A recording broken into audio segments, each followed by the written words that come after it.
They laughed at me like I was a stranger, not family, not the woman who once rocked them to sleep. Just a joke in a coat that didn't fit their idea of fashion. I didn't need a mirror to know what I looked like. I've worn the same wool coat every winter for almost 20 years. It's warm, it's sturdy, and it carries a story in every thread. But that night, it wasn't warmth they saw. It was something to mock. My name is Margaret Leland. I'm 72 years old, and until that evening, I thought my granddaughter saw me as more than an accessory to laugh about.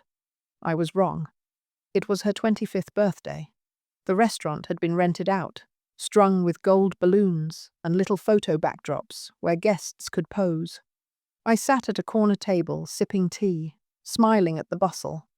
I wasn't one for loud music and selfie sticks, but it was her night, and I was happy to be invited, or so I thought. Halfway through the evening, she and two of her friends drifted my way, drinks in hand.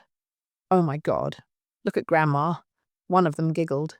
"Vintage vibes." The other tilted her phone, snapping a picture without asking. My granddaughter, Jessica, leaned in and said just loud enough for nearby tables to hear, "Don't mind her. She wears that thing everywhere. We love her, but yeah, she's old school." The laughter rolled over me like cold water. Phones were out now, capturing me mid-blink, my coat buttoned up because I get chilly in air-conditioned places. They weren't laughing with me. They were laughing at me. I could have said something sharp. I could have stood and demanded they delete the photos. Instead, I smiled faintly, the way you do when you know a battle isn't worth fighting on the spot, and placed my teacup down. "Enjoy your evening," I told Jessica, and then I left. The night air was cold, but cleaner than the air in that room. I walked to my car slowly, my hands deep in the coat pockets, feeling the worn lining under my fingertips. This coat had been with me since the year my late husband and I started the company. Back then, we couldn't afford much. I'd saved for months to buy it. Not because it was stylish, but because it would last. And it had.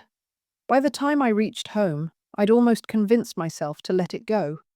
Kids make bad jokes, right? Maybe it didn't mean much. But then my phone buzzed. It was a message from a colleague in another city. "Is this your granddaughter? You might want to see this." The video loaded slowly, my old internet connection taking its time. And then there it was. Jessica at her party, holding up her phone toward me, laughing with captions on the screen. "When your grandma's outfit is older than the company you work for." The post was tagged with our company name, clear as day. My chest tightened. Not just because of the personal jab, but because of the risk. We have a social media policy for employees, especially those in public-facing roles like hers, publicly mocking older people, tagging the company. That's a HR nightmare, and she'd just made it public. Another message pinged in from our COO. "Margaret, we need to talk. This is already getting traction. Clients have seen it." I stared at the coat draped over the chair across from me. 100 little memories sewn into its seams. And now, it was part of a meme. I knew what the policy said. I also knew this wasn't the first time Jessica had been careless online, but she was my granddaughter. Blood. The weight of both roles, grandmother and owner, settled on me like the coat on my shoulders. And as much as I wished otherwise, I knew one thing for certain. This wasn't going to end at the party. The next morning, sunlight spilled across my kitchen table, catching on the edge of that coat. I'd hung it over the back of a chair, as if putting it in the closet might hide what had happened. But the silence in the room wouldn't let me forget. I sat with my coffee, fingers curled around the mug, and let my mind wander back nearly 5 decades, back to when the coat was new. We'd been running deliveries ourselves back then, my late husband, Robert, and I. No driver, no assistants. Just the two of us in an old pickup truck. hauling bolts of fabric from a wholesaler to small-town seamstresses who trusted us because we never shorted them a yard. The coat had been my shield against the wind in those early mornings, the smell of fresh cotton clinging to its wool. It wasn't pretty, but it was honest. Robert's gone now, 8 years this December, but the company we built together is still alive. We grew from a single truck to a regional textile and retail operation. When I retired from the day-to-day 5 years ago, I stepped back into the role of majority owner, letting a professional team run operations. The public-facing executives, the ones you'd see in interviews, weren't me, and I liked it that way. Even Jessica didn't know the full extent of my ownership. She thought her job in the marketing department was just another lucky break she'd earned by having a family connection. In her mind, I was just her grandma, with a weird loyalty to an old coat. At 8:15, my phone rang. The caller ID read, Alan Finch, COO. "Morning, Margaret," he said, voice clipped. "I assume you've seen the video?" "Yes," I answered. My tone was steady, though my pulse wasn't. "We've had 3 client complaints so far," he continued. 2 of them referenced the caption directly. The fact she tagged the company name, that's a clear violation of our policy. I took a breath. "What are you recommending?" "I recommend we follow the policy, same as anyone else," Alan said carefully. "But I also know she's your granddaughter. So, before we take formal steps, I wanted your input." It would have been easy to say, "Let's overlook this. Give her another chance." But overlooking things is how rot sets in. I'd seen it before, in other companies, in friendships, in families. And I'd promised myself, when I retired, that I wouldn't bend the rules for anyone, not even for blood. "Alan," I said, "you know I can't be part of any decision where there's a conflict. I'm recusing myself. HR handles it. You and Lydia take the lead." "Understood," he said, relief barely concealed. "For transparency, I'll send you the policy references and the preliminary HR notes. You should know, this isn't her first warning." When the email came through, I opened it with a knot in my stomach. There it was, in black and white. March. Written warning for tardiness. 5 late arrivals in 2 weeks. June. Counseling memo for failing to meet a client deadline after ignoring 3 reminder emails. August. Written warning for an inappropriate internal Slack message mocking an older client's typewriter habits. Now, September. Public video mocking older people, tagged with the company name. I set the file down on the table and stared at it. This wasn't just one bad night. It was a pattern, a habit of disrespect, especially toward people like me. People she thought were relics. I reached for my coat and ran my hand along the worn seam near the cuff. Robert's laugh came back to me then, deep and warm, telling me once, "If you build something worth keeping, you protect it, no matter who threatens it." That's what this was now. Protecting what we'd built, even if it meant hurting someone I loved. At 10:02, my phone buzzed again. A calendar invite, HR formal meeting, Friday, 9 a.m. The subject line was clinical.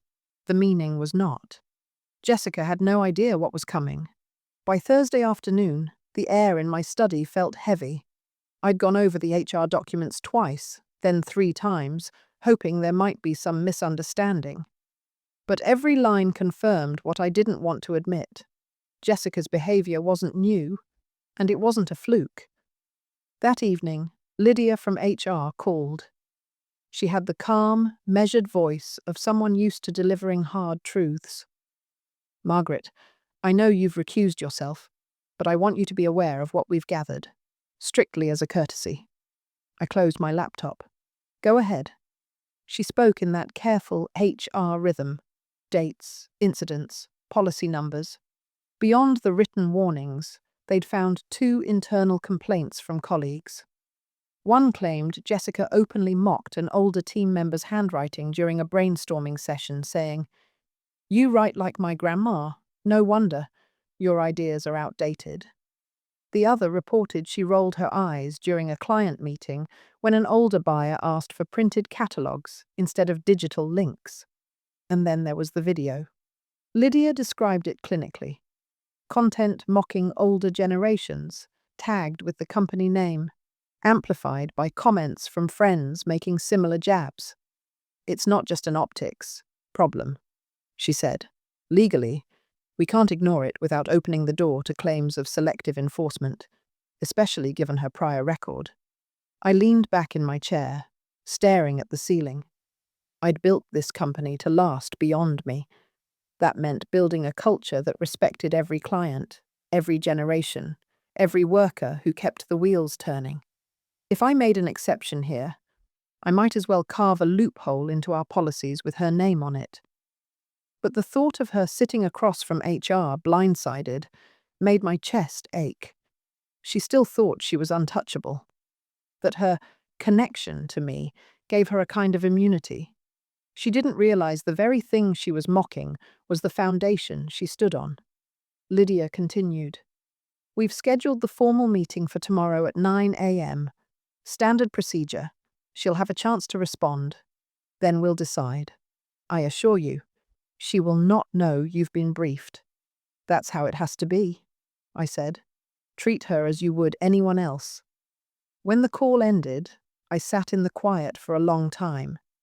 The coat hung on the back of the chair across from me, as if it were listening. I thought of Robert again, his hands stained from dye work, his voice low when he talked business late at night. He would have been decisive. He would have said, protect the company. She's young, she'll learn. But he wasn't here, and the decision wasn't mine to make. Not officially. That was both a comfort and a torment. My phone buzzed. This time, a text from Jessica. Hey, Grandma. Thanks for coming to my party. Sorry if my friends were a little loud, LOL. Love you. I stared at it. No mention of the video. No acknowledgement of the public post. Maybe she didn't realize the damage, or maybe she thought it would blow over. I typed back. I love you too, Jessica. We'll talk soon. Then I set the phone face down. That night, sleep wouldn't come.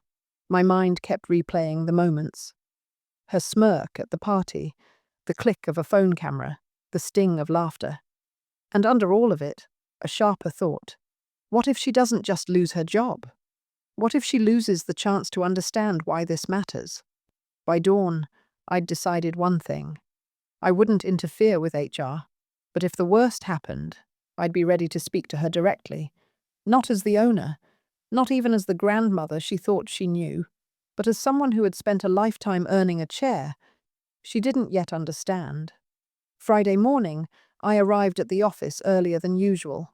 My official role was board chair, but most days I worked from home.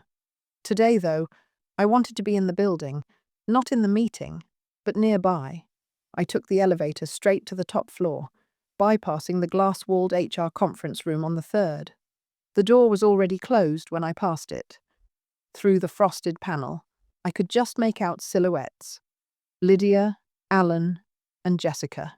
I settled into my office, a private space tucked behind the boardroom, and tried to focus on the quarterly performance reports in front of me. But every few minutes, my eyes drifted to the clock on the wall. At 9:05, I imagined Lydia's calm greeting. At 9:10, the sound of chairs shifting. At 9:15, I pictured Jessica's crossed arms, the tilt of her chin. Later, I'd learn I wasn't far off. In the HR room, Lydia began with the formalities. Jessica, we're here today to review a matter concerning recent public social media activity and prior conduct. This meeting is part of our standard process. Jessica leaned back, arms folded. I know what this is about. The party video, right? It was just a joke. People overreact online. Lydia didn't flinch. The video was tagged with the company's name, and it contained remarks mocking older individuals. Several clients saw it and raised concerns. You've also had prior warnings related to professionalism. Alan slid a printed copy of the social media policy across the table. This applies to all employees, regardless of position or family ties. Jessica glanced at the paper, but didn't touch it. Come on. Are we really doing this? Half the people in marketing post memes. No one cares. Some posts don't carry our company brand or target a protected group, Lydia said evenly. Yours did both. Jessica's tone sharpened. So what? This is because my grandma saw it? She's making you do this? Alan's voice stayed steady. No one is making us do anything. The decision is based on policy and documented incidents. For a moment, the only sound was the faint hum of the air vent. Then Lydia laid out the evidence, the client emails, the screenshot of the post, the timestamps matching her account, the prior warnings on file. Each piece stacked like bricks between them. Jessica's shoulders dropped just slightly. I didn't think it was that serious. It is, Lydia said, her tone soft but firm. Given the pattern of conduct, the violation of policy, and the potential reputational harm, we have no choice but to terminate your employment for cause. Your severance will be in accordance with policy, and security will assist you in collecting your belongings. Jessica blinked hard, as if trying to process words she'd never imagined hearing. You can't just fire me. I'll talk to the owner. She'll fix this. Alan exchanged a glance with Lydia. The owner is aware of the situation and recused herself from the process to ensure fairness. This decision stands. Jessica pushed back from the table. Fine. Then I'll go find her myself. Upstairs, I heard the elevator ding, footsteps in the hallway. Quick, sharp steps I'd known since she was a child. My assistant glanced at me through the open door. She's here, she whispered. I closed the folder in front of me and rose from my chair, heart steady. I'd imagined this moment, but reality had a different weight. There was no anger, now, only the quiet certainty that she needed to see me in the context she'd never connected before. The door swung open, and Jessica stood there, flushed and furious. I need to talk to the owner, she said. I gestured toward the chair at the head of the table. You're looking at her. For a second, she just stood there, blinking. It was as if the sentence hadn't made sense to her ears. You? The word came out half laugh, half scoff. You're the owner? I didn't move from my place at the head of the long walnut table. Yes, Jessica. I'm the majority owner of this company, have been for years. She let out a small, incredulous laugh. So you could have stopped all this. You could have told HR to drop it. I shook my head slowly. Number? That's exactly what I couldn't do. That's why I stayed out of it. Because the rules that protect this company, and the people in it, don't get suspended for family. Her mouth opened, then closed again. She looked around the boardroom, as if expecting someone to jump in, to say it was all a prank. The dark leather chairs, the tall windows, the framed photographs of early company milestones. They all stayed silent. I gestured to the seat across from me. Sit down. Reluctantly, she slid into the chair, her posture stiff. She kept her purse in her lap like a shield. I leaned forward, resting my elbows on the polished wood. You've been here, what? 18 months? You've seen the campaigns we run, the clients we serve, the care that goes into every relationship. Do you think that happens by accident? She glanced down. No, but you thought mocking older clients online, tagging the company name, wouldn't matter. My tone was calm, but my words didn't soften. You thought it was harmless, maybe even funny. Her fingers tightened around the purse straps. It was just... I wasn't thinking. It was my birthday. People were joking. I let the quiet sit for a moment before speaking. The coat I wore that night? The one you laughed at? I bought it the year your grandfather and I started this company. We made deliveries in snowstorms, worked through holidays. We built relationships with people who still trust us today. Some of them are older than me. Without them, there is no company. Without them, there is no job for you to lose. Jessica's eyes flicked up to mine, then backed down. I didn't mean, I know you didn't mean to hurt me, I said. But you did. And worse, you hurt the reputation of something much bigger than me. Her jaw tightened. So that's it? I'm just done?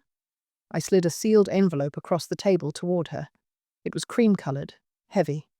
Inside, you'll find two options. One is the path you're on now. Clean break, neutral reference, no eligibility to work here again. The other is a harder path.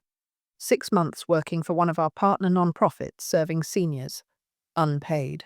At the end, you can apply for a position at a different portfolio company, if you've earned it. She stared at the envelope, like it might bite her. Why would you even give me a choice? Because you're young enough to learn, I said simply. And because I believe in second chances, when they're earned. Her gaze hardened. And if I say no, then you walk out of here today and start fresh somewhere else. I won't chase you. But you'll always know there was a seat you could have earned, and you chose to walk away from it.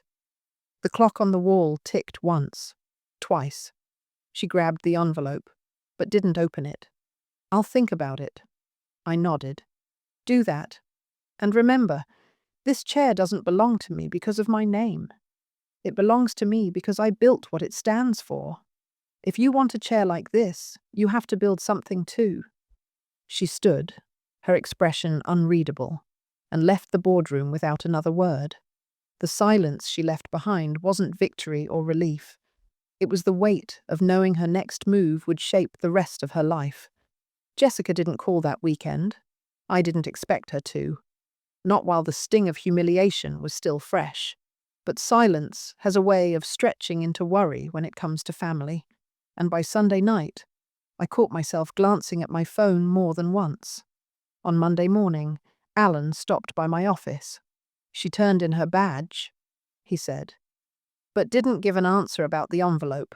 HR marked her as terminated with option for rehire pending owner's discretion.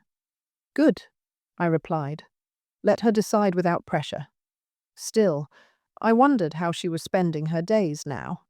The security of a paycheck is easy to take for granted until it's gone. That afternoon, I got my first clue, a message from a mutual acquaintance.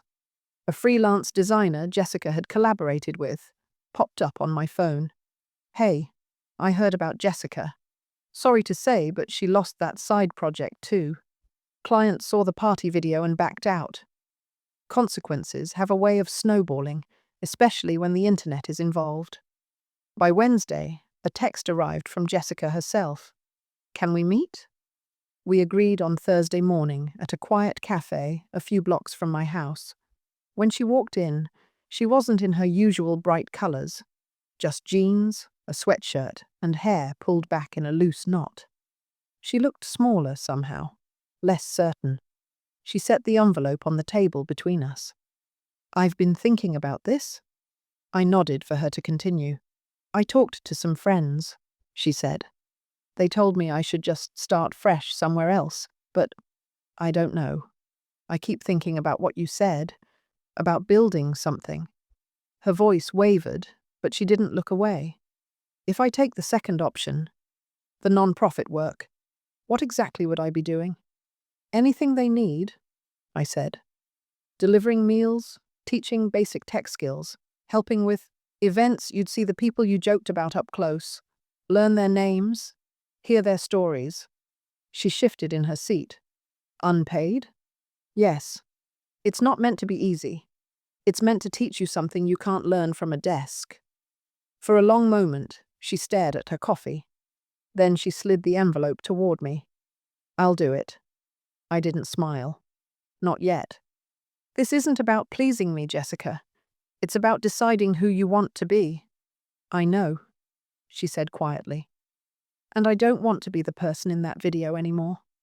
The following Monday, she reported to the non-profit's small brick building on the east side of town. I'd spoken with the director, a woman named Carla, only to arrange the placement, not to script her experience. If Jessica was going to change, it had to happen organically. Her first week, she delivered meals to seniors in a weather-beaten van. The work was physical, lifting boxes, walking up narrow staircases, knocking on doors in the rain. She came home sore, and from what she later told me, more than a little humbled. One day, she mentioned helping a man named Walter fix his old flip phone. He said it's the only way he talks to his daughter, she told me. He didn't want a new one. He just wanted that one to work. I saw a flicker in her eyes when she said it. Something that hadn't been there before. Week after week, she kept going. She still had bad days. Days she complained about the work or rolled her eyes at the outdated filing system. But she also started bringing home stories about the woman who taught her to knit during a lunch break, about the retired teacher who still graded papers for her granddaughter's class just for fun. I listened, and I didn't say much. The lessons she was learning didn't need my commentary. They needed time to settle. At the 3-month mark, she sent me a photo. Her standing beside Walter, both of them holding the repaired phone. The caption was simple. "Thank you for making me do this." I saved it. Not to remind her later, but to remind myself that sometimes the hardest chair to sit in is the one where you wait and trust. By the 5th month, I could hear it in her voice. The sharp edges were softening. The defensiveness that used to lace her words had given way to pauses, small spaces where listening could slip in. One Sunday afternoon, she stopped by my house unannounced. She was wearing a plain cardigan, hair tied back, no heavy makeup. She looked lighter somehow. "I was in the neighborhood," she said, stepping inside. "I thought you might want some company." I made tea, and we sat at the kitchen table, the same one where I'd stared at her party video months ago. She talked about the non-profit's holiday drive, about visiting an older couple who'd been married for 60 years, how they'd insisted she take a jar of homemade jam for her grandmother. When she got to that part, she hesitated. "They thought of you before they even knew your name." It just made me think. I didn't rush her. I'd learned that letting her find her own words was more powerful than filling in the blanks.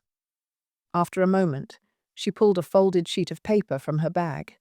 "I've been working on this. It's an apology. For HR. For my old manager. For you." I took it, but didn't open it right away. "What made you write this?" She looked down at her tea. "When I started at the non-profit, I thought I was just doing my time, like it was a sentence. But then I started hearing these stories. People who'd lived through wars, who'd raised families, who'd built businesses from nothing. I realized I've been looking at age all wrong, like it's something to joke about instead of something to respect." Her voice caught a little. "And I realized I was wrong about you too. I didn't think of you as this, as someone who built something huge and kept it alive. I just thought of you as my grandma in the old coat." I smiled faintly. "And now?" "Now I know the coat's not just a coat." That night, after she left, I sat in my study and read her letter. It wasn't perfect. No 20-something apology ever is. But it was honest. She admitted to the harm, not just to me, but to the company's reputation. She acknowledged the pattern of behavior HR had flagged. She even referenced specific clients by initials, saying she regretted making them feel unwelcome. 2 days later, I forwarded the letter to Lydia in HR with a short note. "For the record, no rehire request at this time." I wanted the apology to stand on its own, not as a transaction for a job. By the time the 6 months were up, Jessica had become a fixture at the non-profit. She'd organized a technology workshop for seniors, helped secure a grant for their meal program, and, perhaps most telling, stopped checking her phone every 5 minutes during conversations. When we met for lunch to mark the end of her commitment, she surprised me. "I'm not sure I'm ready to jump back into marketing," she said. "At least not the way I used to. Carla offered me a part-time position here. Paid, this time. I think I want to take it for a while." I felt something warm settle in my chest. Not pride, exactly. Something quieter, steadier. If that's where you think you can do your best work, then do it. She nodded. And maybe one day, maybe I'll earn a seat in one of your companies. But I want to do it right, not just because of my last name. I reached across the table and gave her hand a light squeeze. That's the only way it counts. Driving home that afternoon, I thought about the envelope, the chair, the coat, all symbols of something bigger than themselves. And I realized the real victory wasn't in her choosing the hard path. It was in her finding out she could walk it. It was spring before I saw the family gathered in one room again. Jessica had invited me to a Sunday lunch at her apartment. Nothing fancy, just takeout containers spread across a big oak dining table. Her friends were there too, a few I recognized from the birthday party. When I walked in, Jessica's smile was the first thing I saw. "Grandma! Everyone! This is Margaret." She didn't say my grandma like she was explaining me away. She said my name like she was introducing someone worth knowing. I took my seat at the table, and right away I noticed the change. No phones, sneaking pictures without permission. No whispers behind cupped hands. Just conversation. About work, about the weather, about a stray cat she'd started feeding near her building. The noise was warm this time, not sharp.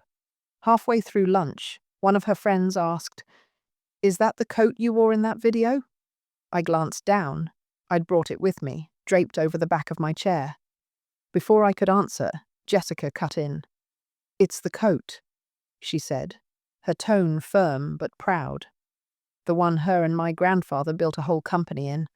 The one I didn't appreciate until it was almost too late. The table went quiet for a moment, and I saw a few heads nod. That's when I knew. Her lesson had reached further than just her. 2 weeks later, I was in the office for a quarterly review. As I walked toward the boardroom, I noticed Jessica in the lobby with a group from the non-profit. She was introducing them to our COO, Alan, with the kind of confidence you can't fake. When she spotted me, she crossed the room.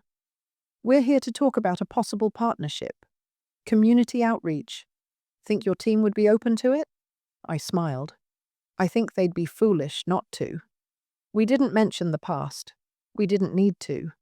The distance between who she had been and who she was now was visible in every word she spoke. That summer, she accepted a part-time role with the nonprofit's new senior tech initiative. She still did occasional freelance marketing work, but now she was selective, choosing projects that aligned with the values she'd learned the hard way. One afternoon, she dropped by my house unannounced again, this time carrying a garment bag. "I got you something," she said. Inside was a new coat. Still wool, still sturdy, but in a deep navy with subtle stitching along the cuffs. "For when the old one finally gives out," she explained. "I figured you'd need one for the next chapter." I ran my fingers over the fabric. "It's beautiful. But I think the old one still has a few good winters left." She grinned. "So do you." Months later, at a small family dinner, I found myself watching her pass plates, refill glasses, and ask my sister about her garden. The girl who had once turned me into a punchline now made space for others to be heard. As dessert was served, Jessica caught my eye and mouthed, "Thank you." I nodded, understanding the weight behind those two words. She wasn't just thanking me for the chance to fix her mistake. She was thanking me for not making it easy.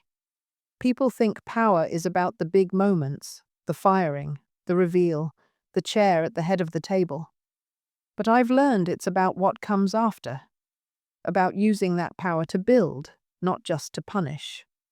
I wore my old coat home that night, not out of stubbornness, but because it reminded me of something Robert once told me, long before Jessica was born. If you build something worth keeping, you guard it, even from the people you love, especially from the people you love. And sometimes, if you're lucky, they learn to guard it too.